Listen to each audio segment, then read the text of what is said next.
আমরা বেশিরভাগ মানুষ, শতকরা হয়তো 90%-এরও বেশি মানুষ আমরা যারা রোজা রাখি, আমরা শুধুমাত্র পেটের রোজা করি।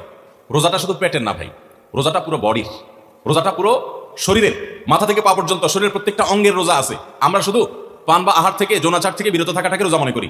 আপনি চোখ দিয়ে মোবাইলে হারাম জিনিস দেখলেন, যে মেয়েকে দেখা আপনার জন্য অ্যালাউড না, আপনি তার ছবি দেখলেন, ভিডিও দেখলেন, সেটা নাটকের নামে, সিনেমার নামে, কোনো ভিডিওতে, কোনো শর্ট ভিডিওতে, টিকটকে, কোনো জায়গায় আপনি দেখলেন, আপনি অনলাইনে অফলাইনে দেখলেন, তাহলে আপনার চোখের রোজা নষ্ট হলো।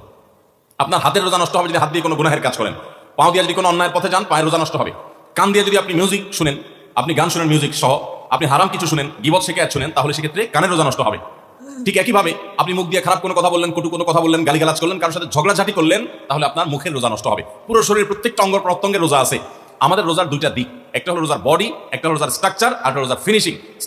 স্ট্রাকচারটা দাঁড়াবে আপনি সবে সাদিক থেকে নিয়ে সারি থেকে নিয়ে ইফতারি পর্যন্ত আপনি কিছু পান করলেন না, আহার করলেন না, এবং যৌনাচার থেকে বিরত থাকলেন, বৈধ সেটা থেকে বিরত থাকলেন, তাহলে আপনার রোজার স্ট্রাকচারটা দাঁড়িয়ে গেল। কিন্তু এই রোজা বা সিয়ামের ফিনিশিংটা হবে তখন যখন আপনার মাথা থেকে পা পর্যন্ত শরীরের প্রত্যেকটা অঙ্গ প্রত্যঙ্গে রোজা রাখবেন। শরীরের প্রত্যেকটা অঙ্গ প্রত্যঙ্গ থেকে যখন আপনি গুনাহ থেকে বাঁচাবেন, তখন আপনার রোজাটা পূর্ণতা পাবে। নবী করিম সাল্লাল্লাহু আলাইহি ওয়াসাল্লাম বলেছেন, বুখারী হাদিস, মাল্লাম ইয়াদা কাউলা যুরি ওয়াল আমাল বিহি ওয়াল জাহল ফালাইসা লিল্লাহি হাজা আন ইয়াদা তাআমাহু ওয়া শারাবা। যে ব্যক্তি রোজা রেখে মিথ্যা কথা বাদ দিল না, রোজা রাখছে আবার মিথ্যা কথা বলে।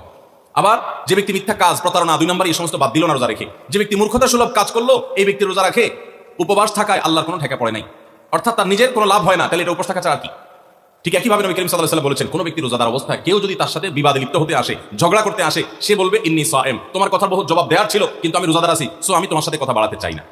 ভাইরা আমার, আমাদের রোজার সবচেয়ে বড় ভুল যদি আপনি আমাকে জিজ্ঞেস করেন, তো আমি বলবো সবচেয়ে বড় ভুল হলো যে আমরা রোজা রেখে নানান পাপাচারে লিপ্ত হই, নানান গুনাহে লিপ্ত হই। আমরা রোজা শুধু পেটের রাখি, আমরা আমাদের শরীরের অন্যান্য অঙ্গ প্রত্যঙ্গে রোজা রাখতে পারি না। রোজা মনেরও করতে হয়, মন দিয়ে কোনো খারাপ চিন্তা করবো না, খারাপ কল্পনা করবো না, অন্যায় কোনো কিছু করবো না, মনের ভিতরে হিংসা রাখবো না, বিদ্বেষ রাখবো না, কারোর প্রতি শত্রুতা রাখবো না, এটা মনের রোজা। আর পুরো শরীর যখন রোজা রাখবে, তখন এই ব্যক্তি হবে এমন রোজাদার যে রোজার স্ট্রাকচারও ঠিক আছে, ফিনিশিংও ঠিক আছে, পূর্ণাঙ্গ রোজা রেখে এই ব্যক্তি রাইয়ান নামক গেট দিয়ে প্রবেশের উপযোগী।